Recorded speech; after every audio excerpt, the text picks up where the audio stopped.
La doctora Elena Lira fue enviada a una base científica en la Antártida para monitorear la salud mental de los investigadores. Una misión tranquila, en apariencia. Pero algo no encajaba. Los pacientes no tenían nombres.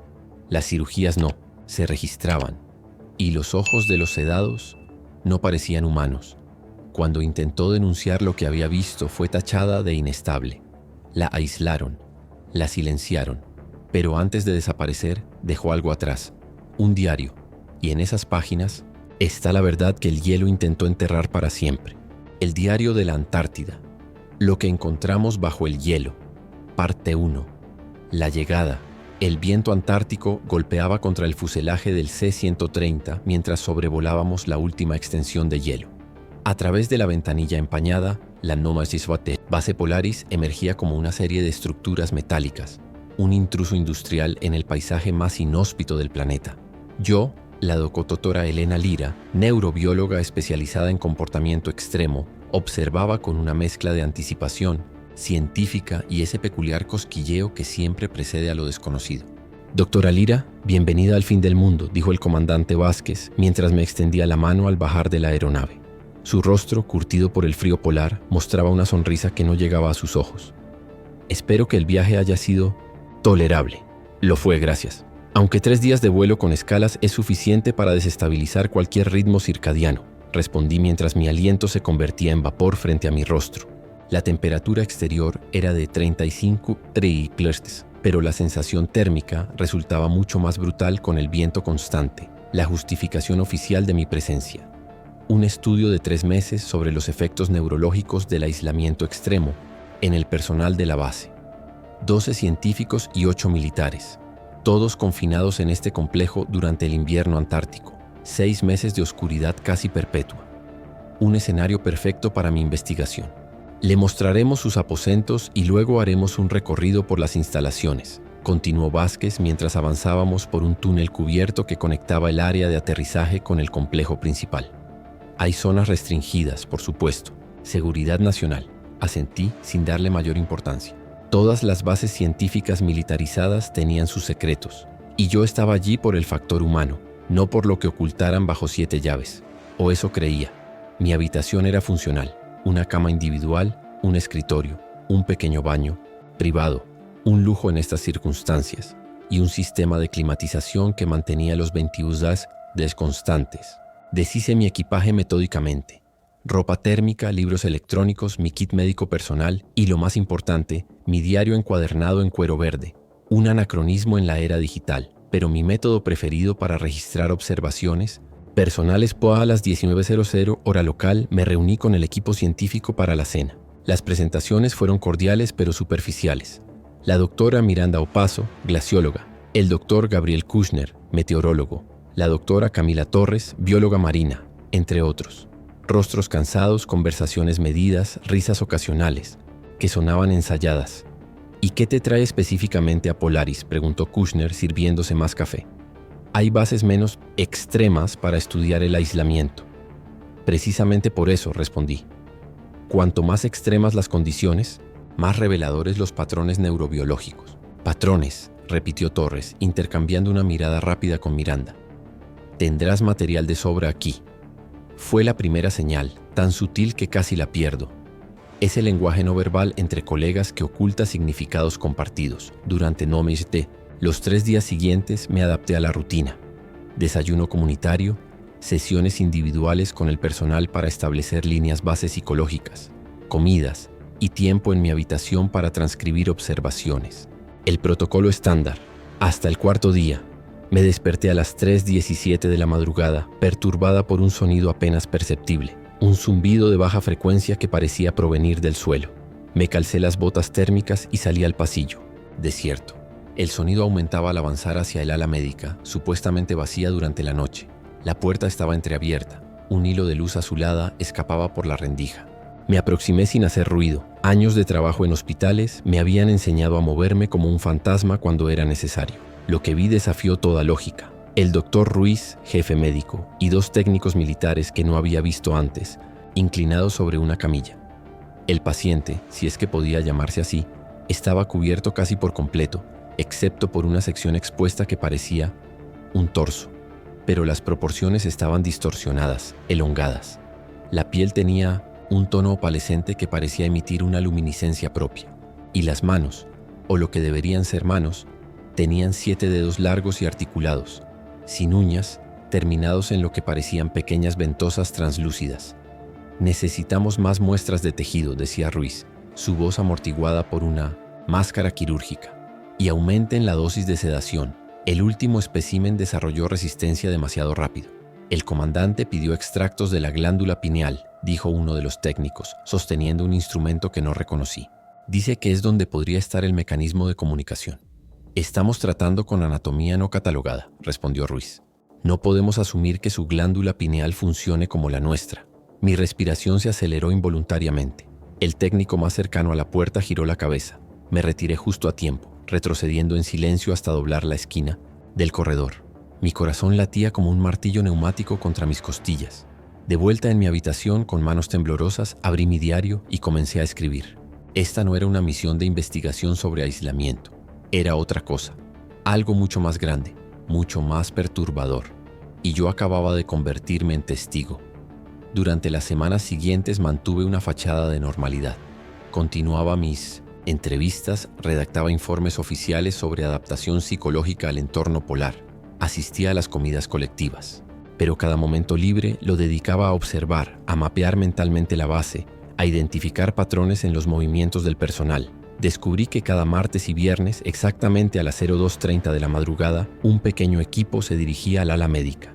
Siempre los mismos: Ruiz, el teniente García y una científica que solo había visto de lejos, la doctora Novak, especialista en xenobiología, una disciplina que parecía fuera de lugar en una misión antártica. También noté otros detalles, desconcertantes, conversaciones que se interrumpían abruptamente cuando me acercaba, miradas de reojo entre el personal militar y áreas enteras del complejo denominadas en mantenimiento, pero con evidente actividad tras sus puertas selladas. Luego estaban los sonidos. No solo el zumbido de baja frecuencia, sino ocasionales melodías atónales que parecían provenir de todas partes y de ninguna, durando apenas segundos antes de desvanecerse. Nadie más parecía notarlos, o al menos nadie los mencionaba. Noche, durante la cena, me armé de valor para tantear el terreno. «He notado que el ala médica tiene bastante actividad nocturna», comenté casualmente mientras me servía puré de patatas. Esperaba más tranquilidad en un lugar así. El silencio cayó como una losa sobre la mesa. 6 pares de ojos me observaron, con expresiones que variaban desde la cautela hasta el miedo apenas disimulado. «Mantenimiento de equipos», respondió finalmente Ruiz. «Los generadores principales funcionan a plena capacidad durante el día para las investigaciones, así que aprovechamos la noche para calibrar los instrumentos médicos». Era una mentira evidente, pero asentí como si la explicación fuera perfectamente razonable. Esa misma noche tomé una decisión. Necesitaba ver más, entender qué estaba ocurriendo realmente en Polaris. Esperé hasta las 03:00, cuando la base estaba en su punto más silencioso, y me deslicé hacia el ala médica con una credencial prestada del Dr. Kushner durante el almuerzo. La tarjeta funcionó. La puerta se deslizó silenciosamente y entré en el laboratorio principal, iluminado tenuemente por las pantallas de monitoreo en espera. Todo parecía normal. Equipos estándar, archivadores, microscopios. Pero entonces noté algo peculiar. Un pequeño panel en la pared que parecía un termostato, excepto que tenía un lector de huellas dactilares. Evidentemente no tenía forma de activarlo, pero mientras examinaba la pared circundante, noté una ligera corriente de aire proveniente del suelo. Me agaché y pasé los dedos por el borde inferior del panel de la pared. Cedió ligeramente, revelando un pequeño compartimento oculto con un teclado numérico. 5 dígitos. Una fecha. Un código militar. Probé varias combinaciones sin éxito hasta que recordé algo. En la oficina de Vázquez había visto un cuadro con coordenadas geográficas. Las últimas 5 cifras. Valía la pena intentarlo. El panel emitió un pitido suave y una sección del suelo comenzó a deslizarse, revelando una escalera metálica que descendía hacia la oscuridad. Mi corazón latía en mis oídos mientras bajaba los peldaños, guiada únicamente por una tenue luz verdosa que emanaba desde abajo. El aire se volvía más denso, con un olor indefinible, no desagradable, sino simplemente no terrestre, como ozono y algo orgánico que mi cerebro no podía catalogar. Al llegar al final de la escalera, me encontré en un corredor curvo iluminado por aquella extraña luz verdosa que parecía provenir de las propias paredes. Y entonces lo escuché. Un sonido pulsante, rítmico, como un latido cardíaco amplificado pero con un patrón irregular. Seguí el corredor hasta llegar a una puerta circular de metal similar a las escotillas de submarinos. En el centro, un símbolo que nunca había visto. Algo parecido a una doble hélice, pero con ramificaciones fractales que se extendían hacia los bordes. La puerta no estaba cerrada. Giré la manivela central y empujé. Lo que vi al otro lado cambiaría mi comprensión del universo para siempre. Partedos, el descubrimiento. La cámara circular se extendía ante mí como un anfiteatro invertido, descendiendo en niveles concéntricos hacia un pozo central. En cada nivel, cápsulas transparentes, contenedores, incubadoras, albergaban formas que desafiaban toda clasificación biológica terrestre. Eran vagamente humanoides, sí, pero con proporciones imposibles. Torsos elongados con múltiples articulaciones, extremidades que se bifurcaban en estructuras delicadas como ramas de coral. Sus cabezas, si es que podían llamarse así, eran estructuras ovaladas sin rasgos faciales evidentes, excepto por hendiduras verticales que pulsaban rítmicamente, emitiendo aquella luz verdosa que iluminaba toda la cámara. Me quedé paralizada, incapaz de comprender plenamente lo que estaba viendo. Especies desconocidas de las profundidades antárticas, experimentos genéticos o algo mucho más extraordinario. Descendí lentamente hacia el nivel más cercano, mis piernas moviéndose casi por voluntad propia. Al acercarme a la primera cápsula, noté que el ser en su interior flotaba en un fluido transparente, conectado a tubos y sensores. Sus dedos, 7 en cada extremidad, realizaban movimientos ondulantes, como si tejieran patrones invisibles. Y entonces sucedió. Cuando estaba a menos de 1 metro de la cápsula, la criatura giró lo que parecía ser su cabeza directamente, hacia mí. No tenía ojos reconocibles como tales, pero supe con una certeza que atravesaba mis huesos que me estaba observando. Un dolor agudo atravesó mi cabeza, como si alguien hubiera insertado una aguja entre mis hemisferios cerebrales. Caí de rodillas, desorientada, mientras imágenes invadían mi mente. Cielos púrpuras sobre océanos que reflejaban 3 lunas, estructuras cristalinas que se elevaban desde abismos oceánicos, seres como los que tenía ante mí, moviéndose, en formaciones sincronizadas a través de corredores construidos con materiales que parecían simultáneamente sólidos y líquidos. No eran recuerdos míos, eran transmisiones. «Están intentando comunicarse contigo», dijo una voz a mis espaldas. Me giré bruscamente para encontrar a la doctora Novak de pie en la entrada de la cámara. No parecía sorprendida ni alarmada de encontrarme allí. «¿Qué son?», logré preguntar, mi voz apenas un susurro. «Los llamamos los profundos, aunque dudo que sea su verdadero nombre», respondió, acercándose con paso firme. A diferencia de mí, ella se movía con la familiaridad de quien ha visitado este lugar muchas veces. «Los descubrimos hace 5 años, cuando las perforaciones para extraer muestras de hielo golpearon algo que no debería estar allí. Una estructura a 1.7 kilómetros bajo la superficie. ¿Una estructura artificial?» Mi cerebro luchaba por procesar la información. «Una nave, doctora Lyra, o un refugio, o ambos. Tecnología que hace parecer nuestros avances más sofisticados como juguetes de niños». Se detuvo junto a mí observando a la criatura que ahora había vuelto a una posición neutral. «Han estado aquí, hibernando o refugiándose, durante al menos 31.000 años, según la datación por carbono de los materiales orgánicos que encontramos en la estructura. ¿Por qué están y así?» Señalé los tubos, los sensores, las evidentes muestras de intervención médica. La expresión de Novak se endureció. Supervivencia, la suya y la nuestra. Me explicó que los primeros contactos habían sido desastrosos. Los seres emitían campos electromagnéticos que interferían con nuestro equipo y, más preocupante aún, con nuestra actividad cerebral. Varios miembros del equipo original de descubrimiento habían sufrido hemorragias cerebrales masivas simplemente por exposición prolongada. Tuvimos que sedarlos, estudiarlos, encontrar formas de modular su radiación psíquica, por llamarla. De algún modo, lo que experimentaste, las imágenes, las sensaciones, es solo una fracción de su capacidad comunicativa. ¿Comunicativa o invasiva?, pregunté frotándome las sienes donde el dolor persistía. Esa es la pregunta del millón, ¿no? ¿Están intentando establecer contacto o controlar? ¿Son embajadores o invasores? Novak sacudió la cabeza. 5 años y seguimos sin respuestas definitivas. Durante las 2 semanas siguientes, con la reluctante aprobación de Novak, que prefería tenerme como aliada que como amenaza, me sumergí en el estudio de los profundos.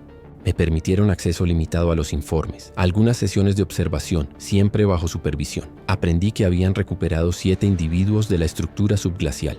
3 habían muerto durante el proceso de extracción o poco después. Los 4 restantes mostraban signos vitales estables, aunque incomprensibles según nuestros parámetros. Densidad celular variable, sistema circulatorio que parecía cambiar de configuración periódicamente y actividad neurológica que sobrecargaba nuestros sensores más sensibles. También descubrí los verdaderos intereses del proyecto. No era mera curiosidad científica, sino potencial militar. Los campos electromagnéticos que generaban los profundos, correctamente modulados, podrían convertirse en armas de incapacitación neurológica. Sus peculiares propiedades biológicas podrían revolucionar la medicina regenerativa, la modificación genética, incluso la extensión de la vida humana. Estábamos diseccionando visitantes de otro mundo para convertirlos en arsenales. Una noche, mientras transcribía notas en mi diario sobre las posibles estructuras comunicativas de los profundos, sentí una presencia en mi habitación. No había nadie visible, pero el aire parecía espesarse, vibrar con una energía sutil, y entonces la escuché. Una voz, no en mis oídos sino directamente en mi mente, como si alguien estuviera susurrando en los espacios entre mis pensamientos. Ayuda, liberación, regreso. Las palabras resonaron con un eco extraño, como si fueran traducidas imperfectamente de un lenguaje para el cual no teníamos equivalentes. No tiempo, ciclo cierra, despertar todos. Un escalofrío recorrió mi columna vertebral. No era una alucinación, era demasiado coherente, demasiado extraño en su sintaxis para ser un producto de mi imaginación. ¿Quién eres?, pregunté en voz alta, sintiéndome absurda. ¿Guardián? ¿Viajero? ¿Semilla? Las respuestas eran crípticas, fragmentarias, como si la entidad luchara por encontrar conceptos en mi mente que pudiera utilizar. ¿Qué quieres de mí? Abrir. Despertar, hermanos. Ciclo completo. Retorno. Y entonces una cascada de imágenes inundó mi mente. La estructura subglacial completa, mucho más grande de lo que nos habían revelado. Cientos de cápsulas similares a las que había visto, todas interconectadas. Un mecanismo central, similar a un reloj astronómico, con piezas que parecían moverse por sí mismas. Y una secuencia repetida una y otra vez. Un panel de control, una serie de símbolos que debían activarse en orden específico. Las instrucciones para despertar a los demás. Durante días luché con esta información. ¿Era una manipulación alienígena? ¿Estaba siendo utilizada para liberar una fuerza potencialmente hostil? ¿O era testigo de un crimen contra una especie sensible, inteligente, capaz de comunicación, a la que manteníamos prisionera y torturábamos en nombre de la ciencia y la seguridad nacional? La respuesta llegó cuando presencié uno de los procedimientos en el laboratorio subterráneo. Con el pretexto de observación científica, asistí mientras Ruiz y su equipo extraían muestras de tejido nervioso de uno de los profundos. La toescienta criatura no gritaba, no tenía aparato vocal que pudiera hacerlo, pero su cuerpo entero se convulsionaba de una manera que era imposible no interpretar como agonía. Y aunque los monitores estaban calibrados para no registrar sus emisiones psíquicas, yo las sentí.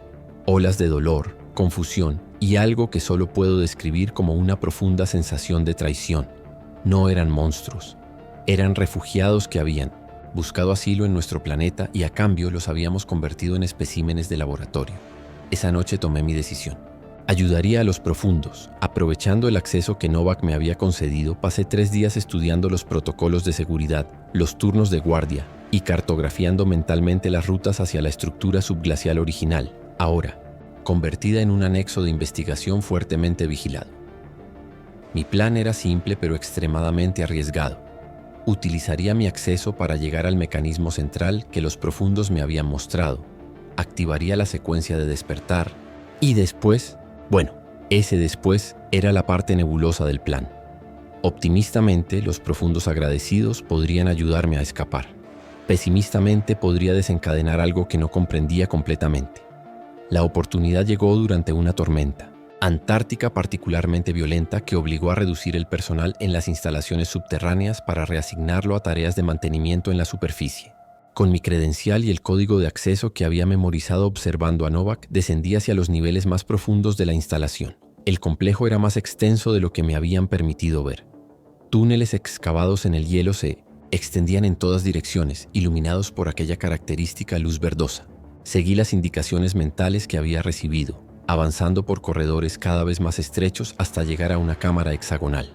En el centro se alzaba exactamente lo que había visto en las visiones, una estructura biomecánica que parecía simultáneamente antigua y futurista, superficies que parecían metálicas pero pulsaban como tejido vivo, símbolos que se reconfiguraban constantemente en patrones fractales. Me acerqué lentamente, guiada por el recuerdo de las instrucciones transmitidas. Extendí mi mano hacia el panel central, donde 7 símbolos brillaban con mayor intensidad que los demás. Secuencia, patrón, despertar.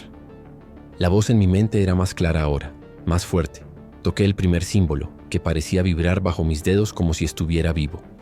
«Deténgase inmediatamente, doctora Lira». La voz del comandante Vázquez resonó en la cámara. Me giré para encontrarlo en la entrada, acompañado por 2 soldados con armas apuntándome directamente. «No entiende lo que está haciendo», continuó, avanzando cautelosamente.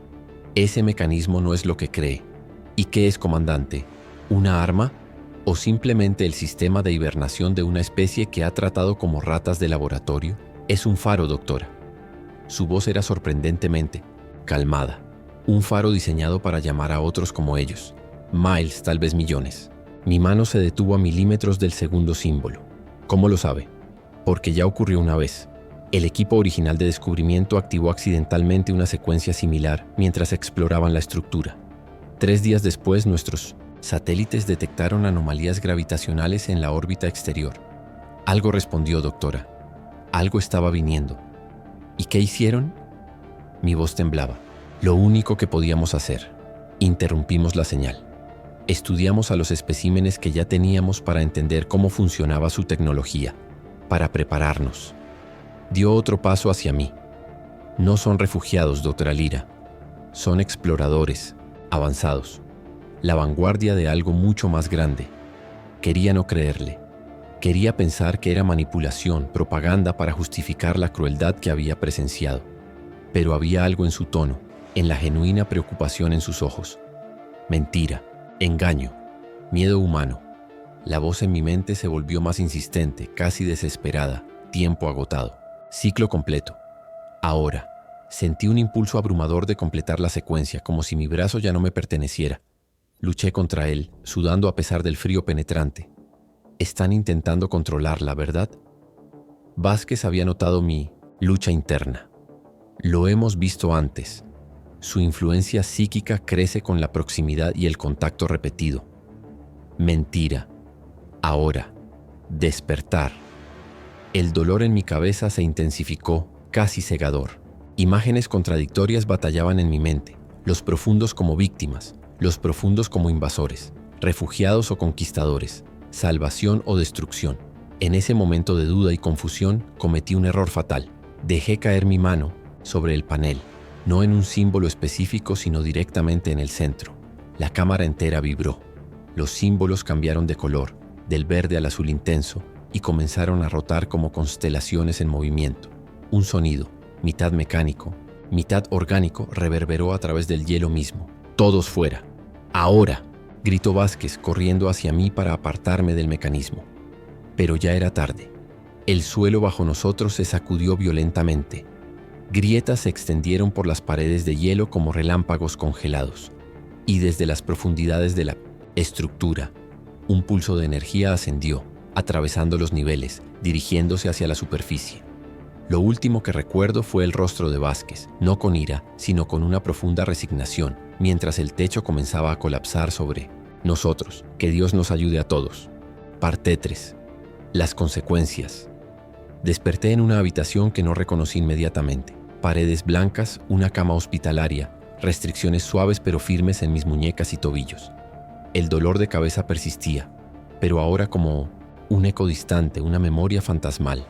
«Ha vuelto con nosotros, doctora Lira». La voz pertenecía a una mujer de mediana edad con bata médica que no había visto antes. «Soy la doctora Méndez, psiquiatra asignada a su caso». ¿Mi caso? Mi voz sonaba áspera, como si llevara días sin usarla. ¿Dónde estoy? En el centro, médico naval de Santiago. Ha estado sedada durante el transporte desde la Antártida. Su tono era profesional pero cálido. Han pasado 11 días desde el incidente. Fragmentos de memoria regresaron en oleadas. El mecanismo, Vázquez, el colapso. ¿Qué pasó? La base. Hubo un accidente sísmico. Parte de la sección este de la base Polaris colapsó debido a una inestabilidad estructural previamente no detectada. Recitaba el informe oficial con fluidez practicada. Afortunadamente, las pérdidas humanas fueron mínimas. No fue un accidente sísmico, protesté, intentando incorporarme contra las restricciones. Fueron ellos, los profundos, el mecanismo, que activé. La doctora Méndez hizo una anotación en su tablet. Entiendo que usted estuvo expuesta a condiciones extremas de aislamiento y oscuridad. El síndrome antártico es una condición documentada que puede manifestarse como alucinaciones, paranoia y construcción de narrativas elaboradas. No estoy delirando. Están allá abajo, seres no terrestres, conservados en algún tipo de hibernación, y los estamos diseccionando vivos para estudiar su tecnología. Las palabras salían atropelladamente, consciente de lo inverosímiles que sonaban incluso para mis propios oídos. Doctora Lira, según los informes, usted sufrió una descompensación psicótica aguda tras 6 semanas de exposición a condiciones extremas. Fue encontrada en un área restringida de la base en medio de una crisis hablando de conspiraciones y seres alienígenas. Colocó su tablet en la mesilla junto a la cama. No es la primera vez que ocurre algo así en misiones polares. La buena noticia es que es tratable con terapia y medicación adecuada. Durante los días siguientes, intenté convencer a diversos médicos, enfermeras y eventualmente a un representante del Ministerio de Defensa de lo que había visto. Nadie me creyó. ¿Cómo podrían? Yo misma habría diagnosticado a alguien con un relato similar como psicótico. Me mostraron informes oficiales, fotografías del accidente, testimonios de colegas preocupados que habían notado mi comportamiento cada vez más errático durante las semanas previas. Una narrativa perfectamente construida que explicaba todo. Mi descenso a la paranoia, mis delirios sobre experimentos secretos, mi peligrosa intrusión en áreas estructuralmente inestables de la base. Eventualmente dejé de protestar. Acepté la medicación, participé en las sesiones de terapia. Reconocí la posibilidad de que mi mente hubiera creado una narrativa elaborada para hacer frente al estrés del aislamiento.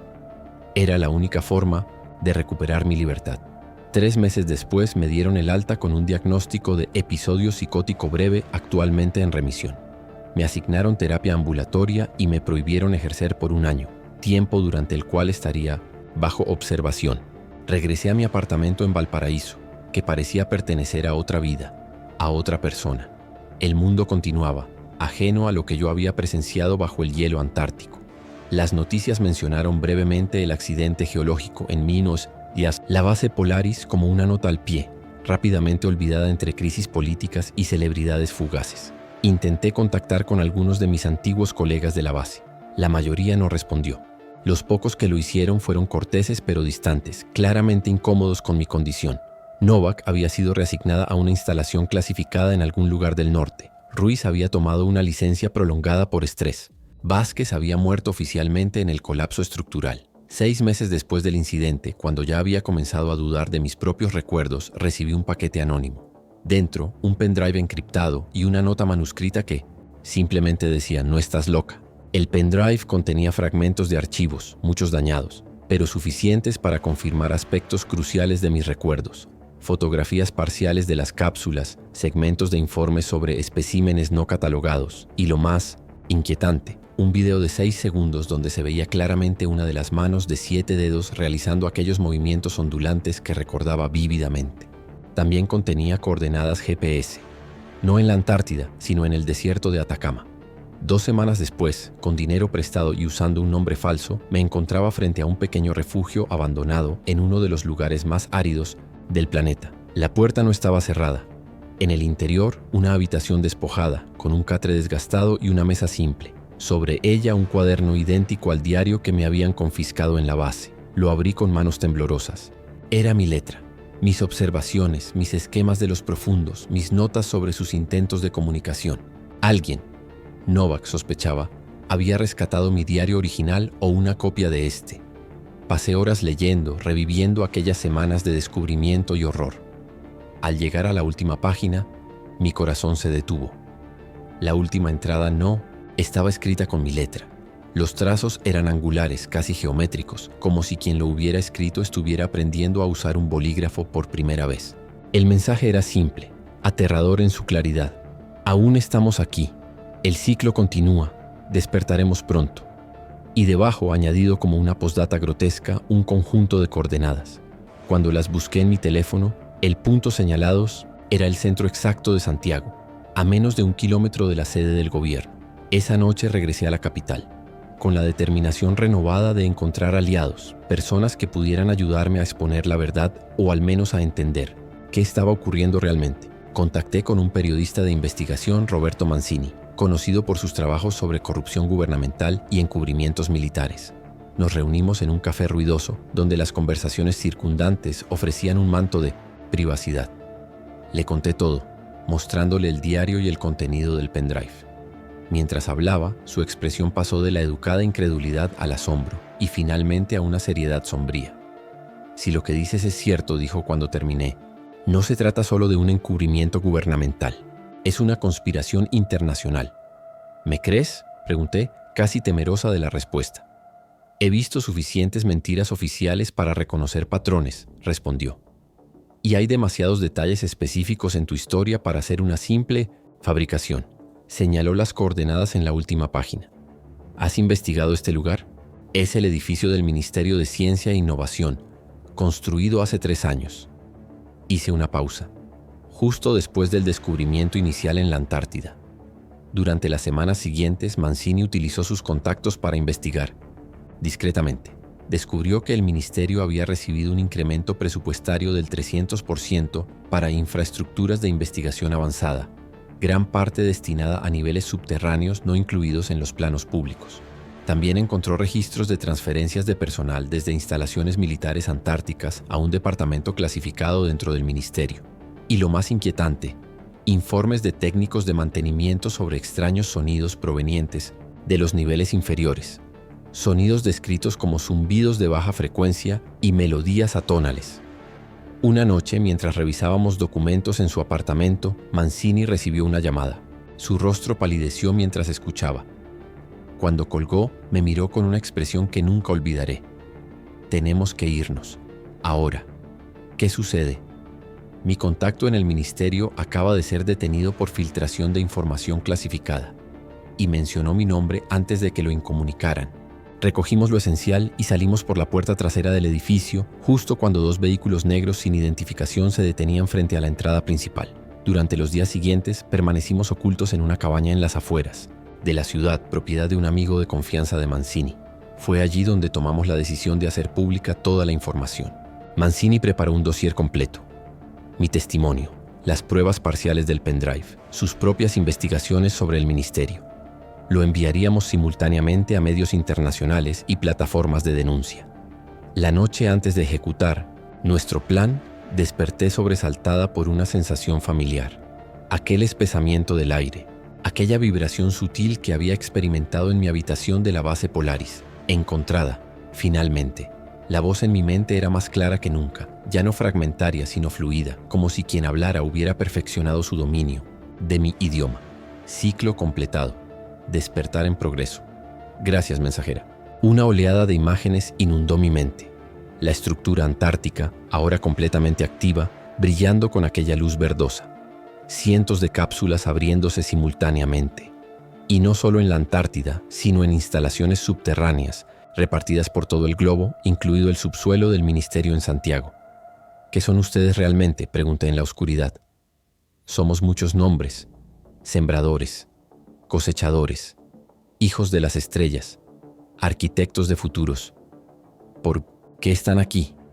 Este mundo fue nuestro, será nuestro otra vez. El ciclo se completa. La revelación me golpeó con la fuerza de una avalancha. No eran refugiados ni exploradores, eran reconquistadores.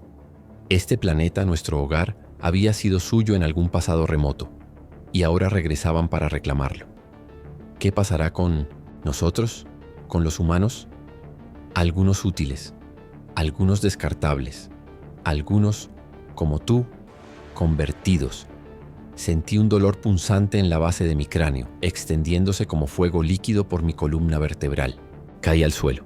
convulsionando, mientras algo fundamental en mi interior comenzaba a cambiar. Lo último que recuerdo con claridad es a Mancini irrumpiendo en la habitación, arrodillándose junto a mí, su rostro deformado por el horror ante lo que estaba presenciando. Después, oscuridad. El video concluye con imágenes del periodista Roberto Mancini, visiblemente perturbado, hablando directamente a la cámara. Este documento está basado en el diario recuperado de la doctora Elena Lira y en mi propia investigación. No sé si sobreviviré para ver su publicación. Las coordenadas mencionadas en el diario no se limitan a Santiago. Hay puntos similares en México DF, Nueva York, Moscú, Pekín, Londres. Una red global. Lo que sea que la doctora Lira desencadenó en la Antártida está ocurriendo ahora mismo, bajo nuestros pies. Los testigos hablan de luces inexplicables, en el cielo nocturno, de anomalías electromagnéticas que interrumpen las comunicaciones, de personas que comienzan a actuar de manera extraña tras visitar ciertos edificios gubernamentales. No queda mucho tiempo. Si están viendo esto ya, ha comenzado. Busquen las luces verdosas. Desconfíen de quienes hablan con una nueva cadencia, de quienes parecen observar el cielo nocturno con demasiado interés. Podrían no ser completamente humanos ya. En cuanto a Elena, nunca encontré su cuerpo. Pero 3 días después de su desaparición recibí un mensaje de texto desde su número. Solo decía, mírame en el cielo nocturno.